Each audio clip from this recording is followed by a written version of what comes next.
Loving Om Saram, dearest brothers and sisters, I pray that you and your families are well and safe during this time.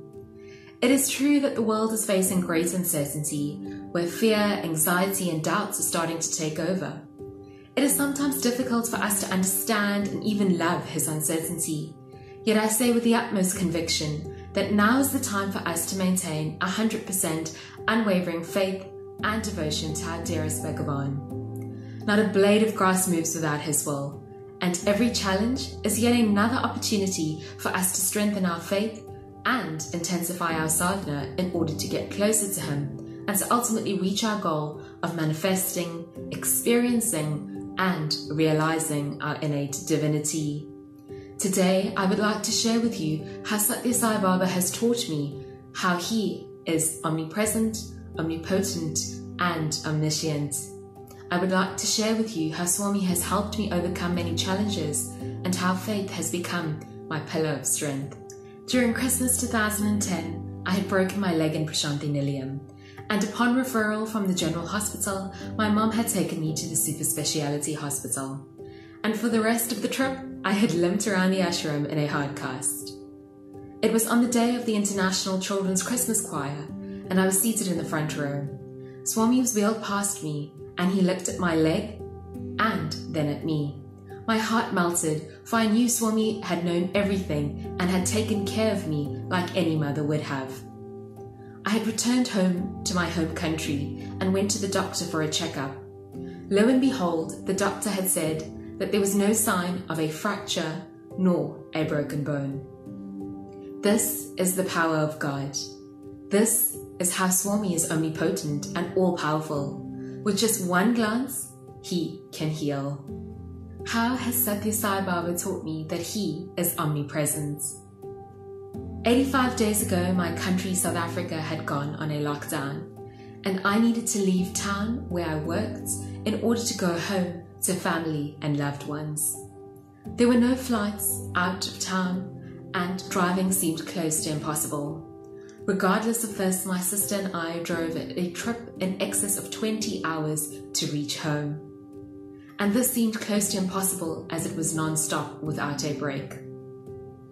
By Swami's grace and the love of 1,000 mothers which he showered upon us, we reached safely, and he had taken care of every single detail and guided and protected us along the way.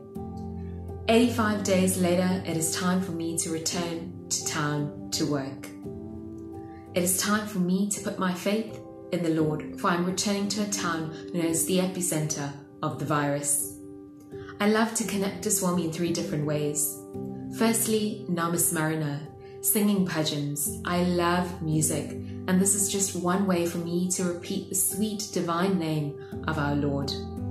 Secondly, constantly talking to Swami. Swami is my best friend, and this is a beautiful way for me to connect to him and to take him everywhere I go. Lastly, one of my favorite ways to connect to Swami is writing letters. And I would like to share with you an experience that happened just today. I had written a letter to Swami to say that I am going. And in the letter I said, "I am going, Swami, please protect me." Within an hour, Swami had received my letter and given me a sign and recognition to say that he had received this by materializing Vibhuti on top and inside. What was very special for me is that he had materialized Vibhuti on the 2 words that I had written, going and protect. With this, I have full faith in our dearest Swami. He will protect, guide, and guard me. And this is the love, the unconditional love of our dearest Lord. How has Sathya Sai Baba taught me that he is omniscient, all-knowing? It was on the new year of 2009. My sister and I were sitting in our room in the North 2 block in Prashanthi Nilayam. We were having a merry conversation and just saying how blessed we are to be in Prashanthi Nilayam during this time. We also had mentioned that we had never seen Swami in a maroon robe. It was time for darshan, and we made our way there. And believe it or not, Swami had appeared in a maroon robe. a simple but beautiful way to let us know that He knows all our thoughts, words, actions, conversations, and that He is there with us. Everything is His will, and He knows best. Now is the time for us to put into practice the teachings of our dearest Lord. In the Bhagavad Gita, it says to remain equal-minded both in victory and defeat. Sathya Sai Baba has spoken extensively on the concept of equanimity. He has also mentioned that everything is temporary and passing clouds. From Adi Shankara, we learn the concept of non-duality. It is time for us to place a ceiling on our desires, to turn inward and to surrender. Why get agitated? Thy will be done. Thou think of it.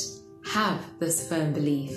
Sathya Sai Baba is our mother, father, friend, guru, and God. Let us remain centered on God and focus on God. We are mere instruments in this divine play. Let us love all and serve all, help ever and hurt never. Samasta loka sukhino bhavantu. May all beings in all worlds be happy. Jai Sai Ram.